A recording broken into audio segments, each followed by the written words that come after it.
Assalamualaikum warahmatullahi wabarakatuh. Perkenalkan, kami dari kelompok 3. Kami di sini akan membahas tentang media grafis dalam mata kuliah Media dan Teknologi Pembelajaran. Perkenalkan, nama saya Arsy Ajuhru dan rekan saya Siti Nuraini. Langsung saja, kita di sini akan membahas seputar tentang media grafis. Pertama, saya akan membahas tentang pengertian dan juga karakteristik media grafis. Apa sih media grafis itu?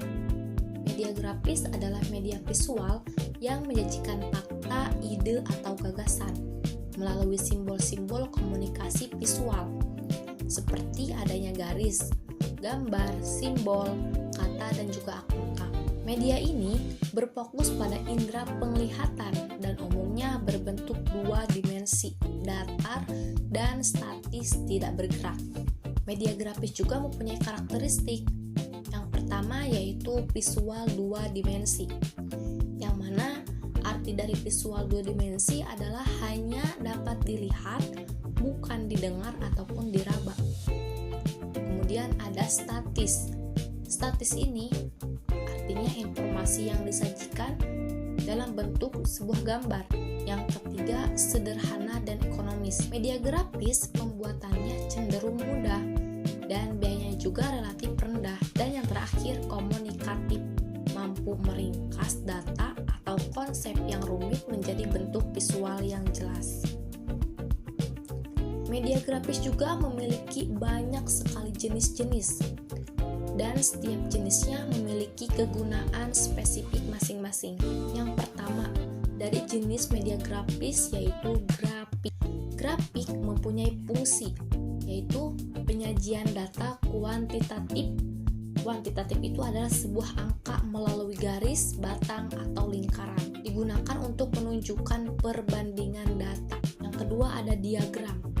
Diagram adalah gambaran sederhana yang menggunakan garis dan simbol untuk memperlihatkan hubungan timbal balik atau struktur suatu sistem atau proses. Yang ketiga ada bagan. Bagan fungsinya sebagai kombinasi kata, garis, dan juga simbol yang merangkum suatu proses, perkembangan, atau hubungan struktural. Contohnya bagan organisasi dan juga bagan klasifikasi. Yang keempat ada sketsa atau bisa disebut dengan gambar ilustrasi. Sketsa atau gambar ilustrasi memiliki fungsi, yaitu sebagai gambar sederhana atau draft kasar yang melukiskan bagian-bagian pokok suatu objek atau konsep tanpa terlalu banyak detail. Yang kelima ada poster.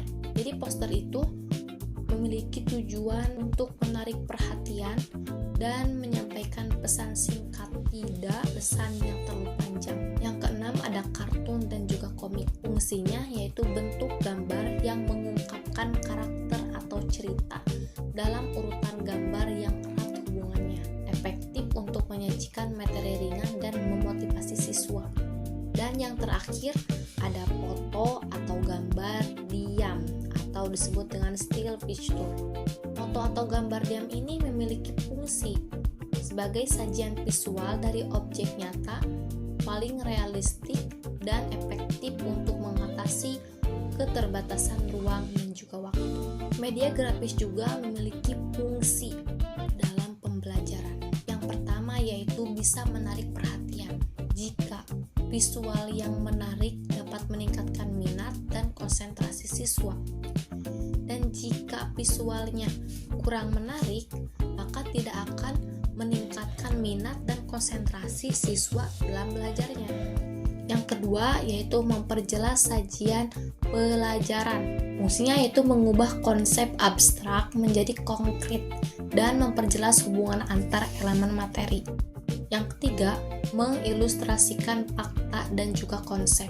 Fungsinya untuk membantu siswa mengingat fakta atau data yang disajikan secara verbal, misalnya melalui penggunaan grafik untuk data statistik. Dan yang terakhir, fungsi dari media grafis itu adalah mengatasi keterbatasan ruang dan juga waktu. Fungsinya mampu menyajikan objek yang terlalu besar, misalnya objek peta dunia, Dan yang terlalu kecil misalnya sel atau peristiwa yang terjadi di masa lampau. Prinsip desain media grafis yaitu ada keseimbangan atau balance. Artinya, pembagian unsur visual agar terlihat seimbang, tidak berat sebelah. Contohnya dalam desain, jika di sisi kiri ada gambar besar, maka di sisi kanan diberi tulisan atau warna yang bisa menyeimbangkannya. Tujuannya agar tampil terlihat harmonis dan nyaman dilihat. Yang kedua ada kesatuan atau unity. Hubungan yang menyatukan semua elemen dalam desain sehingga tampak sebagai satu kesatuan yang utuh. Contohnya warna, bentuk, dan gaya huruf yang saling mendukung tema tertentu agar desain tidak terkesan acak atau berantakan. Ketiga, penekanan yaitu memberikan perhatian lebih pada bagian tertentu agar menarik fokus mata. Contohnya, judul dengan huruf besar atau warna yang mencolok dibanding teks lainnya. Tujuannya menunjukkan bagian paling penting dari desain atau pesan. Keempat, ada kesederhanaan, yaitu menggunakan elemen secukupnya, tidak berlebihan. Contohnya, desain dengan ruang kosong dan sedikit warna tapi tetap menarik agar membuat tampilan jelas, mudah dipahami dan tidak membingungkan. 5.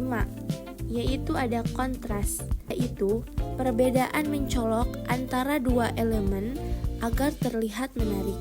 Contohnya, warna terang dengan gelap, huruf besar dengan kecil, bentuk bulat dengan kotak.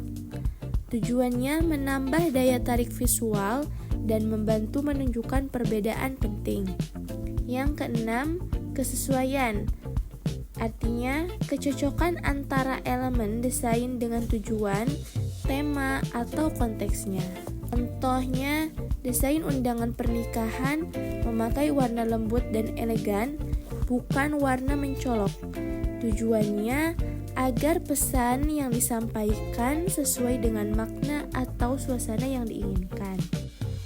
Selanjutnya ada kelemahan dan kelebihan media grafis. Kelemahannya kurang detail, sulit menggambarkan objek yang sangat kompleks atau memiliki 3 dimensi. Yang kedua, visual, yaitu hanya mengandalkan indera penglihatan sehingga kurang efektif untuk materi yang memerlukan indera pendengaran atau peraba. Ketiga, interpretasi berbeda, yaitu gambar atau simbol menimbulkan tertentu tafsiran berbeda bagi setiap siswa. Kelebihannya, yang kesatu mudah dibuat dan ekonomis, yaitu tidak memerlukan peralatan canggih atau biaya tinggi. Kedua, fleksibel, dapat digunakan tanpa memerlukan listrik atau alat proyeksi khusus kecuali media grafis digital.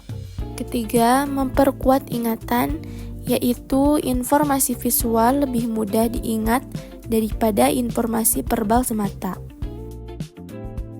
Contoh penerapan media grafis mencakup penggunaan gambar, simbol, dan teks visual untuk menyampaikan informasi secara efektif dalam berbagai konteks seperti pendidikan, promosi, dan komunikasi digital. Kesatu dalam pendidikan, yaitu ada poster edukasi, yaitu menyampaikan informasi penting seperti bahayanya narkoba.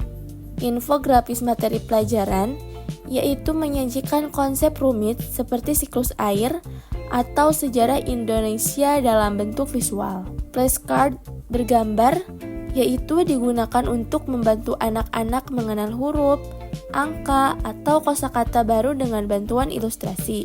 Yang kedua, dalam promosi dan iklan, ada brosur dan pamflet, baliho dan spanduk kemasan produk. Ketiga, dalam media digital, ada desain website dan aplikasi, konten media sosial, prestasi interaktif. Keempat, dalam multimedia, yaitu ada video edukasi atau promosi, animasi dan motion grafik, iklan TV, atau konten YouTube. Kami menyadari video ini masih jauh dari kata sempurna, oleh karena itu kritik dan saran yang membangun sangat kami harapkan. Terima kasih dan sampai jumpa. Sekian presentasi video dari kelompok kami. Mohon maaf bila ada kekurangan dalam penyampaian materi maupun teknis video ini. Wassalamualaikum warahmatullahi wabarakatuh.